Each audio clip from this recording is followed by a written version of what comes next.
नमस्कार साथियों, मैं हूं संतोष यथार्थ, हाजिर हूं आपके सामने फिर से। आज के शीर्षक का नाम है क्या यही प्यार है।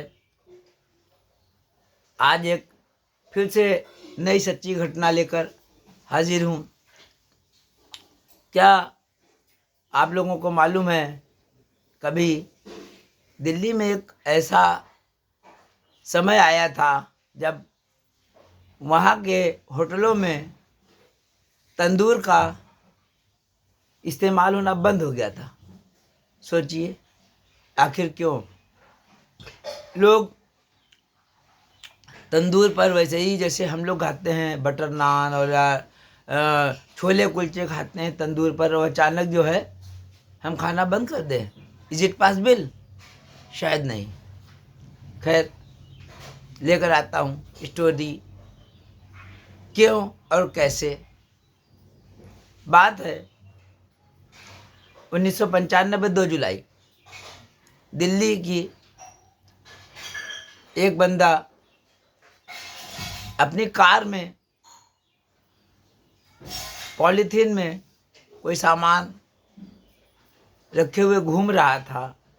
इधर उधर बिल्कुल सतर्क दृष्टि से नदी के आसपास गया, देखा भीड़ भाड़ थी, नहीं गया, लौट आया। फिर एक होटल में आया, तंदूर जल रहा था। वहाँ उसका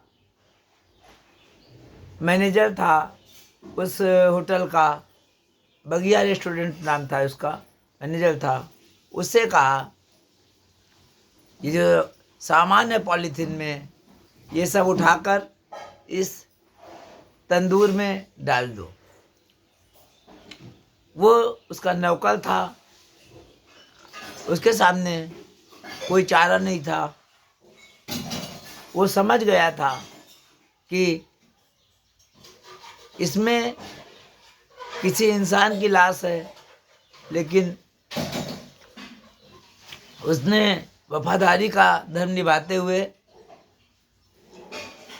उसको तंदूर में डाल दिया। यही नहीं, तंदूर में डालने के बाद भी ये हुआ कि जल्दी से जल्दी किसी इंसान की जो लाश है जल जाए। उसमें एक के बाद एक मक्खन डालता रहा कि बहुत जल्दी जल जाए और किसी को पता ना रहे। मैं बात कर रहा हूँ 1995 2 जुलाई की घटना है। सुशील शर्मा जो एक राजनीतिक पार्टी के सदस्य थे, और नैना साहनी। ये कांड आज भी लोगों के जहन में आता है तो तंदूर शब्द से उसी तरह घृणा होती है जैसे कि हिटलर का नाम लेते ही डर बैठ जाता है। सुशील शर्मा और नैना साहनी एक ही पार्टी के थे, और धीरे धीरे एक पार्टी में कार्यकर्ता थे, एक ही स्कूल में पढ़ते भी थे, आते जाते साथ में थे। दोनों में प्यार हो गया और लिव इन में रहने लगे। प्यार में ऐसे ही होता है कि लोग कस्में खाते हैं, ये करते हैं, वो करते हैं। 7 फेरे लेकर 7 दिन का वादा निभाने वाले भी 7 महीने साथ में नहीं रह पाते। यही कुछ यहाँ भी हुआ। सुशील शर्मा और नैना साहनी के साथ एक और फ्रेंड था।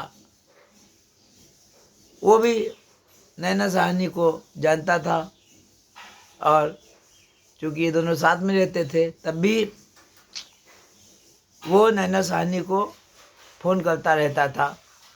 सुशील शर्मा को ये बात पसंद नहीं थी। वो हमेशा इसका विरोध करता था और मना करता था, मत बात करो। लेकिन पता नहीं क्यों नैना साहनी उससे लगातार बात करती थी। इसका कोई कारण ज्ञात नहीं है। खैर, एक दिन सुशील शर्मा जब घर में आए, उन्होंने देखा कि फ्लैट में नैना साहनी किसी से बात कर रही है। सुशील शर्मा ने नैना साहनी से पूछा, कौन है? नैना साहनी ने गुमराह करने की कोशिश की कि कुछ नहीं, एक ऐसे ही रॉन्ग कॉल थी। लेकिन जिसके मन में पहले ही से शक हो, इतनी जल्दी शक निकलता नहीं। कहते हैं शक का इलाज हकीम लुकमान के पास भी नहीं था। उसने उस फोन को रीडायल किया। रीडायल में जैसा उसका शक था कि ये फ़ोन उसके बॉयफ्रेंड का होगा, खैर वो उसी का था भी। अब ऐसे में सुशील शर्मा का गुस्सा चरम पर था। उसके बाद एक लाइसेंसी रिवॉल्वर थी, आओ देखा न ताओ, बस एक के बाद एक 3 गोलियां चला दी। एक गोली तो छत पर लगी, लेकिन एक गोली गर्दन में लगी और एक सीधे उसके सिर में धंस गई। एट स्पॉट उसकी डेथ हो गई। जब डेथ हो गई तो अब उसको समझ में आया, गुस्से में ये काम किया था। उसका इरादा नहीं था कि उसको मारने का, लेकिन परिस्थितियां ऐसी उत्पन्न हो गई और उसका अपने ऊपर नियंत्रण नहीं रहा। जैसा कि हमारे साथ भी अक्सर जीवन में ऐसा होता है कि बहुत गुस्सा आ जाता है हमको। लेकिन अब लाश का क्या किया जाए? उसने बोरी प्लास्टिक की ली और उसमें उसकी बॉडी को भर दिया और लेकर घूमता रहा दिल्ली में। लेकिन लगा कि लाश कहीं नदी वगैरह में फेंकेगा तो लोग देख लेंगे और तुरंत वही पकड़ा जाएगा। इस डर से वो घूम फिर के वो रेस्टोरेंट, जो बगिया रेस्टोरेंट था दिल्ली में, वो उसी का था। उसका जो मैनेजर था केशव, वहाँ जो लोग खाना खा रहे थे उनको जल्दी जल्दी विदा किया, नए लोगों को आने नहीं दिया। और उसके बाद इस नैना साहनी की लाश उसी तंदूर में झोंक दी। लेकिन अपराधी चाहे जितना शातिर क्यों ना हो, पकड़ा ही जाता है।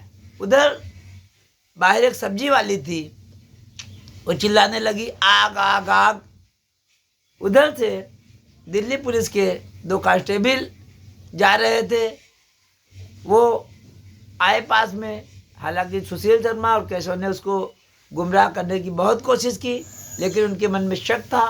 उनको लगा कि हल्का कि कोई इंसानी चीज़ जल रही है, तो तुरंत उन्होंने अपने आला अधिकारियों को इसकी खबर दी। तुरंत पुलिस फोर्स आई, तब तक सुशील शर्मा भाग चुके थे। उनका मैनेजर केशव जो है वो पकड़ा गया और पोस्टमार्टम के बाद मालूम हुआ कि ये लाश नैना साहनी की है, क्योंकि हाथ में एक अंगूठी थी और उसी दोस्त ने पहचान लिया था। सुशील शर्मा पकड़े गए और उनको सजा हुई। अभी 23 साल के बाद जब वो लौट के आए तब उनका इंटरव्यू हुआ। सुशील शर्मा ने कहा कि मैंने ये काम आवेश में किया था और मुझे बहुत पछतावा है और गुस्से में कोई काम नहीं होना चाहिए, मेरी पूरी ज़िंदगी बर्बाद हो गई। दोस्तों, हम लोगों के जीवन में भी ऐसे पल आते हैं जब हमें गुस्सा बहुत आ जाता है। हमें भी दिल्ली के इस नैना साहनी सुशील शर्मा की कहानी से कुछ न कुछ सीख अवश्य लेनी चाहिए। महात्मा गांधी ने कहा है, प्रेम कष्ट सहता है, ना झुंझलाता है और ना ही बदला लेता है। दोस्तों, इसी के साथ संतोष के साथ को इजाज़त दीजिए। फिर मिलता हूँ कोई नई सच्ची कहानी को लेकर।